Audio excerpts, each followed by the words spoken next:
పరిస్థితి బట్టి, గాలి వైఖరిని బట్టి మేఘం రకరకాల ఆకారాల్లో ఉంటుంది.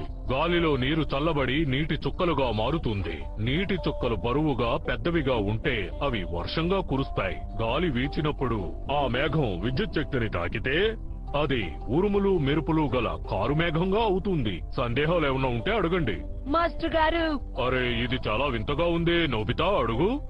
ఆకాశలోకం ఉండే ఆ మేఘం ఎటువైపు పయనిస్తుంది? ఆ, ఆ? నోబితా, నువ్వు అసలు అడిగే ప్రశ్న ఏమిటి? తేమగా ఉండే మేఘం మీద ఆకాశలోకమా?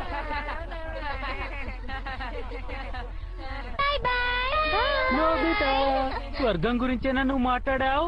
నువ్వు ఎంత పెద్దవాడిగా ఎదిగినా ఎప్పుడు కళల లోకంలోనే తేలుతూ ఉంటావు. నిజమే కదా?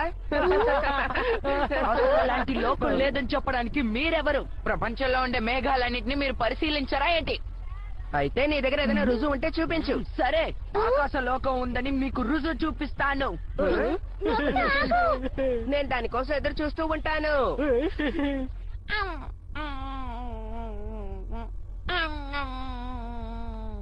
నోబితా ఇంకా ఇంటికి రాలేదెందుకు? మళ్ళీ ఏదన్నా తప్పు చేశాడేమో, అందుకే స్కూల్లో ఉండిపోయి ఉంటాడు. తన గురించి నాకు చాలా దిగులుగా ఉంది. ఏంటి, లైబ్రరీకి వెళ్ళాడా? నీకు ధన్యవాదాలు షుజుకా.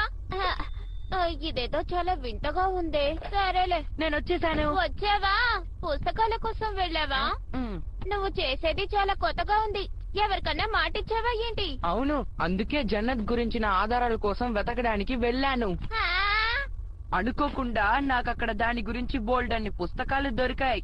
నిజంగానా? ఉదాహరణకి ఈ పుస్తకంలో ఏం రాసిందంటే, ప్రాచీన కాలంలో ఒకరు ఆకాశవాసిని కలిశారట. నిజమా? శాన్హో సముద్రపు తీరాన హకూరియో అనే జాలరి తను ఎప్పుడు చూడని ఓ అందమైన వస్త్రాన్ని కనిపెట్టాడు. అదో ఎగిరే వస్త్రం. ఆకాశవాసి దాన్ని ధరించి మేఘాల్లోకి వెళ్లిపోయారు. ఏమిటిది? ఒకవేళ ఇది శాన్ మేడన్ గురించా? ప్రాచీన చైనాలో ఎంతో ప్రసిద్ధిగాంచిన సన్ వోకోంగ్ తర్వాత దూతలా మారిపోయారని ఇందులో రాసింది. తర్వాత యూరోప్ లోని ఆకాశ లోకంలో ఎత్తైన భయంకరమైన మనిషి ఉండేవాడట. జపాన్ లో ఇంకా ఇతర దేశాల్లో మేఘాలపై దూతలుండేవారట. అంటే మన భూమిపై ఉన్న ఆకాశంలో ఎన్నో ఆకాశ లోకాలు ఉన్నాయన్నమాట.